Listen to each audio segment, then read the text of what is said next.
ছুটির দিনে ভিন্নধর্মী প্রচারণায় সরগরম ঢাকা বিশ্ববিদ্যালয়। ডাকসু নির্বাচন ঘিরে সাইবার বুলিংয়ের পাল্টাপাল্টি অভিযোগ।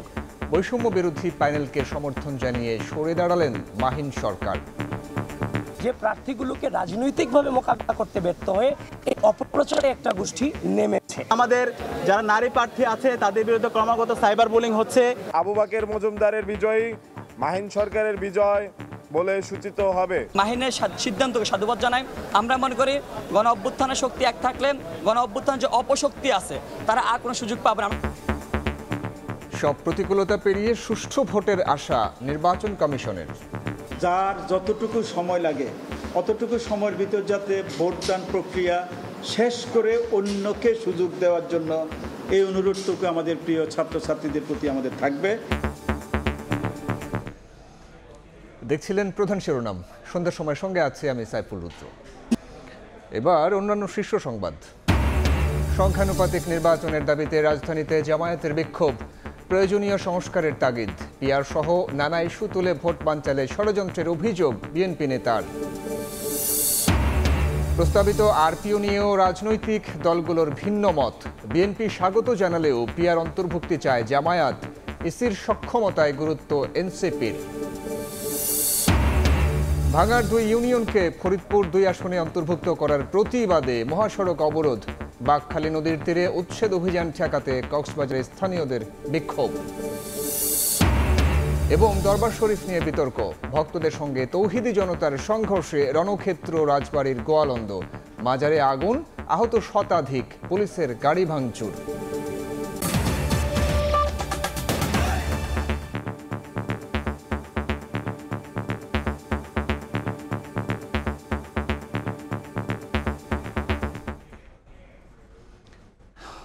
ছাত্র সংসদ নির্বাচনের খবর।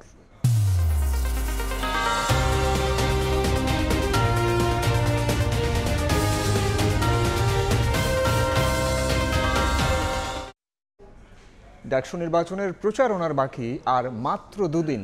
শেষ সময়ে এসে ভোটারের কাছে নানা প্রতিশ্রুতি তুলে ধরছেন প্রার্থীরা। ছুটির দিনে মসজিদে মসজিদে ভিন্ন ধর্মের প্রচারণা চালান তারা।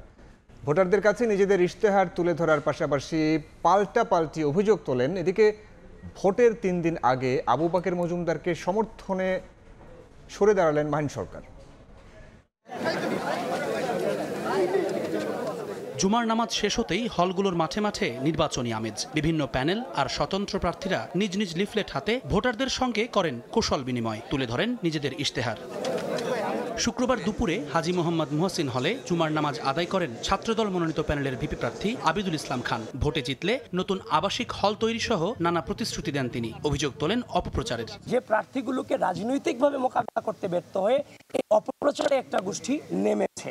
তো সেইটা নিয়ে বিশ্ববিদ্যালয় নির্বাচন কমিশনের কাছে আমরা গিয়েছি, জানিয়েছি, কিন্তু তারা এখনো পর্যন্ত এই জায়গাটাতে মোটামুটি ভালোভাবে ব্যর্থতার প্রমাণ দিয়েছে। পাশেই মাস্টারদা সূর্য সেন হলে নামাজ শেষে প্রচারণা চালান শিবির সমর্থিত ঐক্যবদ্ধ শিক্ষার্থী জোটের ভিপি প্রার্থী। শিক্ষার্থীদের কাছে তুলে ধরেন নিজের ইশতেহার। প্রশাসনের বিরুদ্ধে অসহযোগিতার অভিযোগও করেন সাদিক কায়েম। আমাদের যারা নারী প্রার্থী আছে তাদের বিরুদ্ধে ক্রমাগত সাইবার বুলিং হচ্ছে। সাবিকুন নাহার তামান্নার ছবি বিকৃত করা হয়েছিল, আমরা লিখিত অভিযোগ দিয়েছি, কিন্তু এখন পর্যন্ত বিশ্ববিদ্যালয়ের প্রশাসন কোনো ধরনের কার্যকর উদ্যোগ গ্রহণ করেনি। প্রচারণা চালান বৈষম্য বিরোধী শিক্ষার্থী সংসদের ভিপি প্রার্থী আব্দুল কাদেরও। তিনি বলেন, অভ্যুত্থানের পক্ষের সব শক্তি এক থাকলে অপশক্তি সুযোগ পাবে না। একই সঙ্গে সাইবার বুলিংয়েরও অভিযোগ করেন তিনি। মাহিনের সিদ্ধান্তকে সাধুবাদ জানাই। আমরা মনে করি গণ অভ্যুত্থানের শক্তি এক থাকলে গণ অভ্যুত্থানের যে অপশক্তি আছে তারা আর কোনো সুযোগ পাবে না। এর আগে প্রতিদ্বন্দ্বী বৈষম্য বিরোধী শিক্ষার্থী সংসদের জিএস প্রার্থী আবু বাকের মজুমদারকে সমর্থন জানান সমন্বিত শিক্ষার্থী সংসদের জিএস প্রার্থী মাহিন সরকার। সকালে মধুর ক্যান্টিনে সংবাদ সম্মেলনে এ ঘোষণা দেন তিনি। আবু বাকের মজুমদারের বিজয়ী, মাহিন সরকারের বিজয় বলে সূচিত হবে। আমাদেরকে নানাভাবে সাজেস্ট করেছিলেন যে আমরা যাতে একত্রে মুভ করি, যে কোনো ফরম্যাটে হোক। মাহিন ভাই সেই জায়গায় সহযোগিতা করেছেন। নির্বাচনে ভোটাধিকার প্রয়োগে কালক্ষেপণ না করে অন্যদের ভোটদানের সুযোগ করে দেওয়ার আহ্বান জানান ডাকসু চিফ রিটার্নিং কর্মকর্তা অধ্যাপক ডক্টর মোহাম্মদ জসিমউদ্দিন। যার যতটুকু সময় লাগে অতটুকু সময়ের ভিতর যাতে ভোটদান প্রক্রিয়া শেষ করে অন্যকে সুযোগ দেওয়ার জন্য এই অনুরোধটুকু আমাদের প্রিয় ছাত্রছাত্রীদের প্রতি আমাদের থাকবে।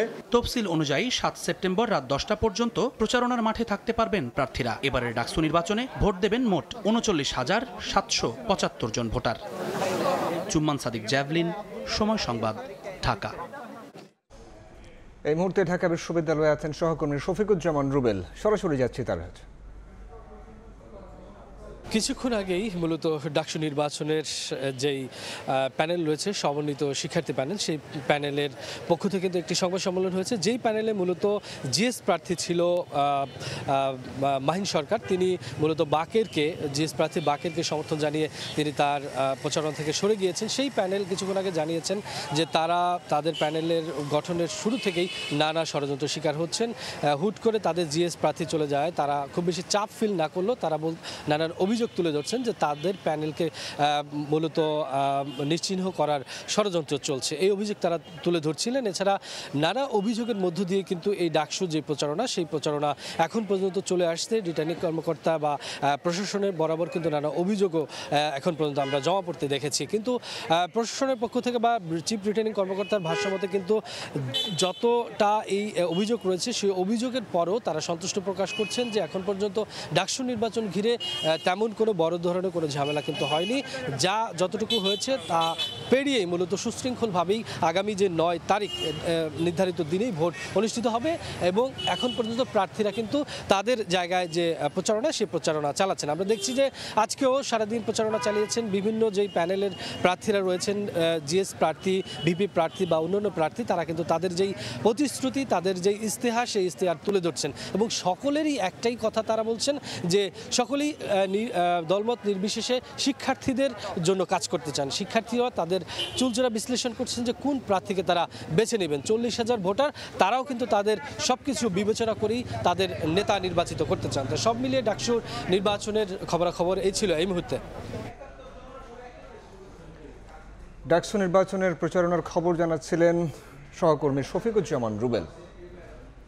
পিআর পদ্ধতিতে নির্বাচন ও ভোটের আগে প্রয়োজনীয় সংস্কারের দাবিতে রাজধানীতে বিক্ষোভ মিছিল করেছে জামায়াত ইসলামী। এ সময় নূরের ওপর হামলাকারীদের বিচার দাবি করেন নেতারা। এদিকে বাইপাস সার্জারির পর আবারও রাজনীতির মাঠে ফিরলেন জামায়াত আমির ডাক্তার শফিকুর রহমান। ক্ষমতায় যেতে পারলে বঞ্চিত মানুষের উন্নয়নে কাজ করার প্রতিশ্রুতি দেন তিনি। স্লোগানে মুখর রাজধানীর রাজপথ। পিআর পদ্ধতিতে নির্বাচন এবং ভোটের আগে প্রয়োজনীয় রাষ্ট্র সংস্কারের দাবি নিয়ে মাঠে জামায়াত ইসলামী। জাতীয় প্রেসক্লাব থেকে শুরু হয়ে বিক্ষোভ মিছিলটি রাজধানীর গুরুত্বপূর্ণ সড়ক ঘুরে শাহবাগে গিয়ে শেষ হয়। এ সময় গণ অধিকার পরিষদ সভাপতি নুরুল হক নূরের ওপর হামলায় জড়িতদের বিচার দাবি করেন নেতারা। পিআর পদ্ধতির ইলেকশন এবং নিরপেক্ষ ইলেকশনের জন্য আবার যদি রক্ত দিতে হয়, শহীদ হতে হয়, তবু আমরা পিছপা হব না। হামলাকারীদের অবিলম্বে গ্রেপ্তার করে আইনের আওতায় নিয়ে আসা এবং 14 দল সহ জাতীয় পার্টি তাদের নিবন্ধন বাতিল সহ তাদের নিষিদ্ধ করার দাবি।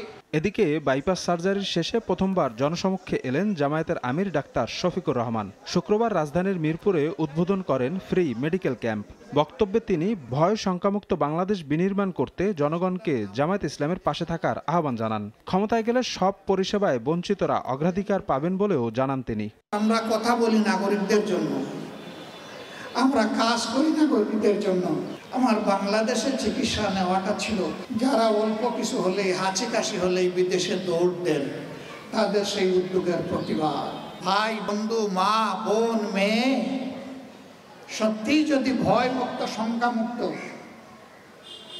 একটি মায়াবী মানবিক বাংলাদেশ চান, অতীত যা হয়েছে হয়েছে, কিন্তু ভবিষ্যতে আমরা জেনে বুঝে নিজেদের কপাল এবং কিসমতের সিদ্ধান্ত নেব ইনশাআল্লাহ। আগামীতে তার দলের যারা নির্বাচিত হবেন তারা সরকারি কোনো অতিরিক্ত সুবিধা গ্রহণ করবেন না বলেও জানান জামায়াত আমির। যে সমস্ত সুযোগ সুবিধা আছে তার কতটুকু না নিয়ে পারা যায় তাও আমরা বিবেচনা। শফিক মুন্সি, সময় সংবাদ, ঢাকা। ফলাফল ঘোষণার আগ পর্যন্ত নির্বাচন নিয়ে শঙ্কা রয়েছে। এই শঙ্কা দূর করার দায়িত্ব সরকারের বলে মন্তব্য করেছেন বিএনপি নেতারা। এ সময় ভোট বানচালের ষড়যন্ত্র প্রতিহতের ঘোষণা দেন তারা। বলেন, ক্ষমতায় গেলে প্রথম দিন থেকেই রাষ্ট্র সংস্কারের কাজ শুরু করবে বিএনপি। ভোটের সময় নিয়ে রাজনৈতিক দলগুলোর মতপার্থক্য আগামী নির্বাচনের আগে নতুন করে সংশয় তৈরি হচ্ছে, এমন তর্ক বিতর্কে সংকট বাড়ছে রাজনৈতিক মহলে। শুক্রবার সকালে জাতীয় প্রেস ক্লাবে বিএনপির ৪৭তম প্রতিষ্ঠাবার্ষিকী উপলক্ষে আলোচনা সভায় যোগ দিয়ে বিএনপি চেয়ারপারসনের উপদেষ্টা জয়নুল আবদিন ফারুক বলেন, আওয়ামী লীগের সাথে আঁতাত করে যদি কেউ নির্বাচন বানচালের চেষ্টা করে তাহলে জনগণ তাদের প্রতিহত করবে। আওয়ামী লীগের আবারও দিল্লির প্ররোচনায় বাংলাদেশের কিছু লোক যদি আবার আওয়ামী লীগের সাথে আঘাত করে এই প্রফেসর ইউনূস সরকারের একটি নির্বাচনকে বানচাল করার চেষ্টা করেন, জনগণ প্রতিহত করবে। এদিন পল্টনে ডিপ্লোমা মেডিকেল অ্যাসোসিয়েশনের এক অনুষ্ঠানে বিএনপির স্থায়ী কমিটির সদস্য গয়েশ্বর চন্দ্র রায় বলেন, ফলাফল ঘোষণার আগ পর্যন্ত নির্বাচন নিয়ে শঙ্কা রয়েছে, এই শঙ্কা দূর করার দায়িত্ব সরকারের। ডক্টর মোহাম্মদ ইউনূসের আন্তরিকতার অভাব আমি বলবো না, আমি নির্বাচন কমিশনেরও আন্তরিকতার অভাব বলবো না, কারণ সরকারের ভিতরে সরকার আছে।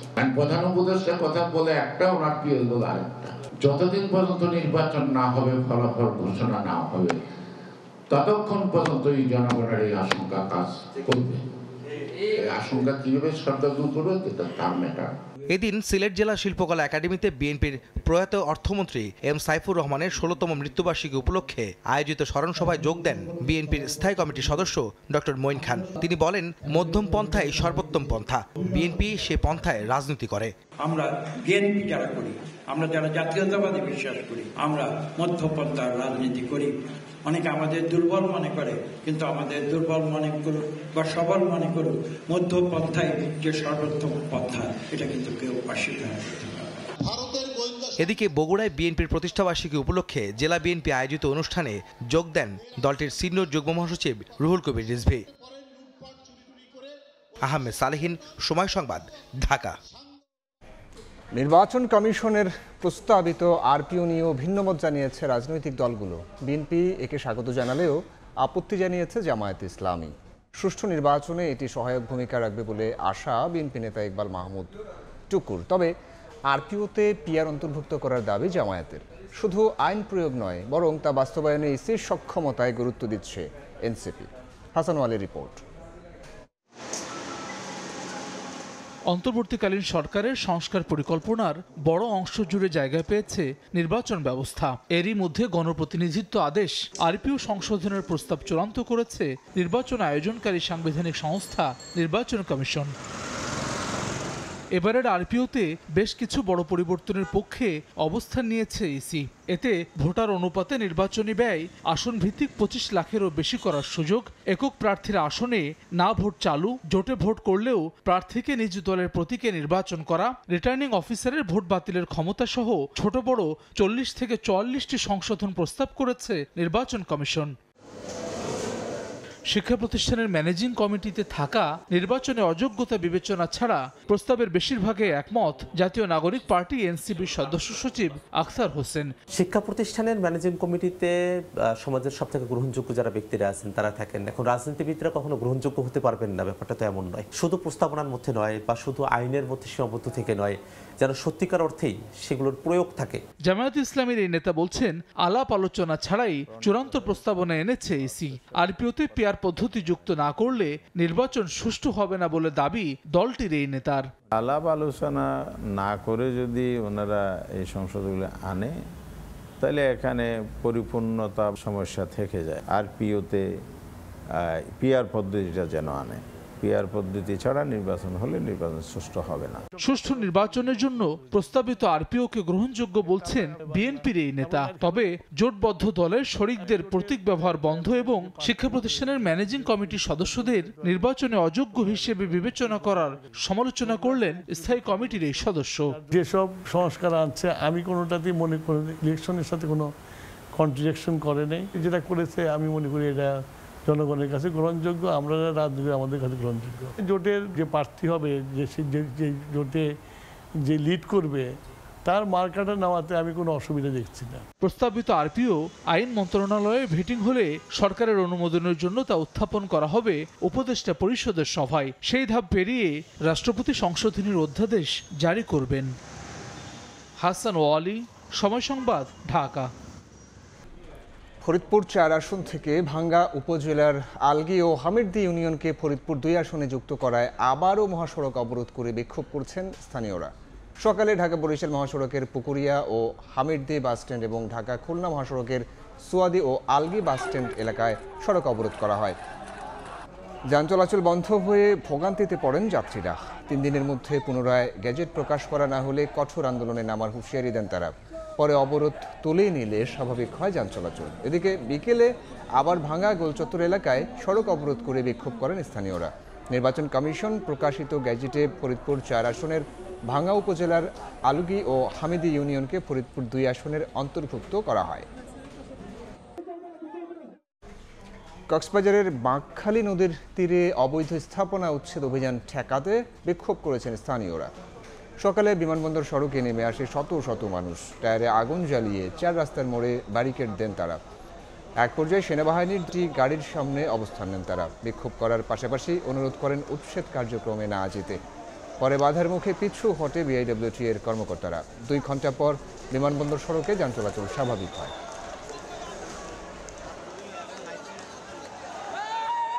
শরীফ নিয়ে বিতর্ক থেকে উত্তেজনা, ভক্তদের সঙ্গে তৌহিদি জনতার সংঘর্ষে রণক্ষেত্র রাজবাড়ির গোয়ালন্দ। মাজারে ভাঙচুরের পর দেয়া হয় আগুন। এতে 2 জন নিহত হয়েছেন, আহত হয়েছেন শতাধিক। গত 23 আগস্ট গোয়ালন্দ পৌরসভার 5 নম্বর ওয়ার্ডের নুরাল পাগলের মৃত্যু হয়। এরপর তাকে কবর দেয়া হয় মাটি থেকে 12 ফুট উঁচুতে। কাবা শরীফের আদলে কবর তৈরির অভিযোগ এনে এর প্রতিবাদে জুমার নামাজের পর তৌহিদি জনতার ব্যানারে বিক্ষোভ করা হলে উত্তেজনা দেখা দেয়। এক পর্যায়ে সংঘর্ষে জড়ান নুরাল পাগলার ভক্ত ও আন্দোলনকারীরা। ঘণ্টাব্যাপী চলে ধাওয়া, পাল্টা ধাওয়া ও ইট পাটকেল নিক্ষেপ। ভাঙচুর করার পর আগুন দেয়া হয় দরবার শরীফে। এতে উভয় পক্ষের শতাধিক লোকজন আহত হন। পরিস্থিতি নিয়ন্ত্রণের চেষ্টা করলে হামলা চালানো হয় পুলিশের উপরও। ভাঙচুর করা হয় গাড়ি। পরে সেনাবাহিনী এসে পরিস্থিতি নিয়ন্ত্রণে আনে। আহতদের মধ্য থেকে গুরুতর কয়েকজনকে ফরিদপুর মেডিকেলে নেয়ার পথে 2 জনের মৃত্যু হয়।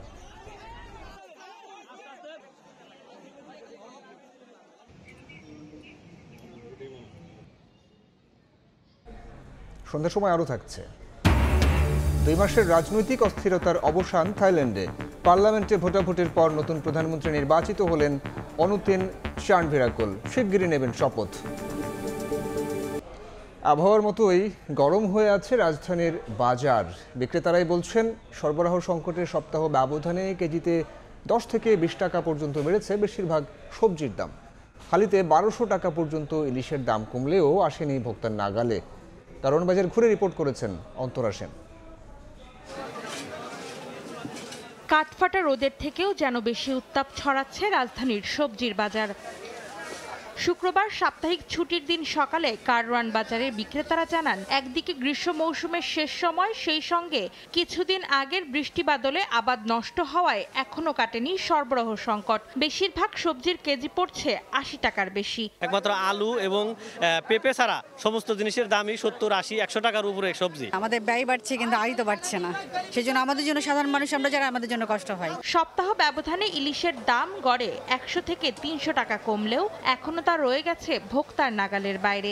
1 কেজি ওজনের ইলিশ বিক্রি হচ্ছে 2300 টাকায়, আর 1.5 কেজির দাম চড়েছে 4500 পর্যন্ত। 1 কেজি মাছ বেচছি 2500-2400, এই সপ্তাহে বেশি 2300 টাকা। সরবরাহ একটু বেশি, এর লাগে মাছ একটু দাম কম। 5 কেজি আলা মাছ কিনতাম, সেখানে কিন্তু 3 কেজি আলা মাছ, রুই মাছ, কাতল মাছ। এদিকে বেড়েছে নিত্য প্রয়োজনীয় পণ্যের তালিকায় শীর্ষে থাকা আটা ও ডালের দামও। সরবরাহ খারাপ, এইটা ম্যানেজ করতে যে ওটা আমরা অন্যদিকে হিমশিম খেয়ে যাচ্ছি। অস্থির সবজির বাজারের বিপরীতে কিছুটা স্বস্তি মুরগির দামে। ব্রয়লারের দাম অপরিবর্তিত থাকলেও 10 থেকে 30 টাকা কমেছে সোনালী মুরগির দর। অন্তরা সেন, সময় সংবাদ, ঢাকা। অবশেষে 2 মাসের রাজনৈতিক অস্থিরতার অবসান ঘটল থাইল্যান্ডে।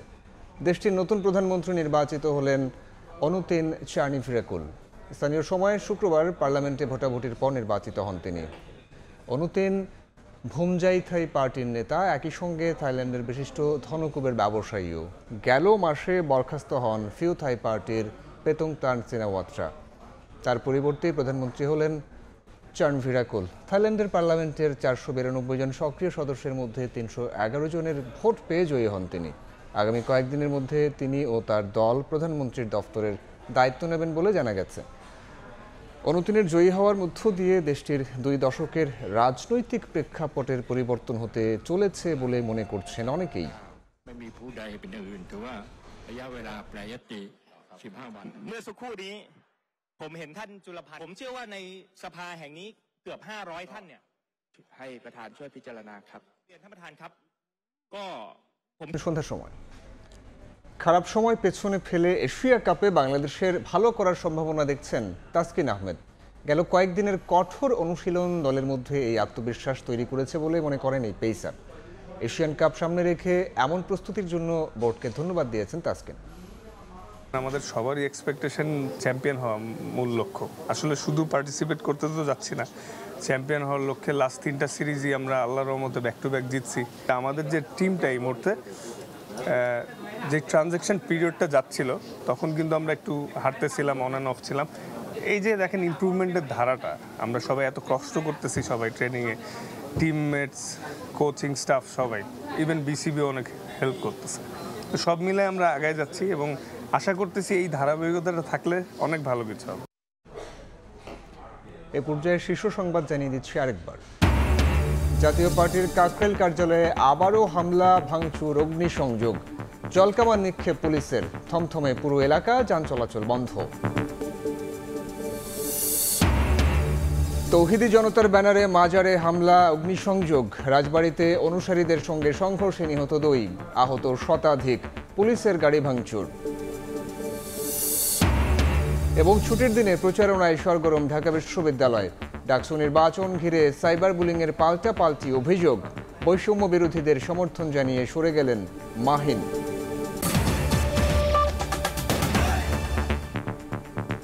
এ ছিল সন্ধ্যার সময়, সঙ্গে থাকুন সময়।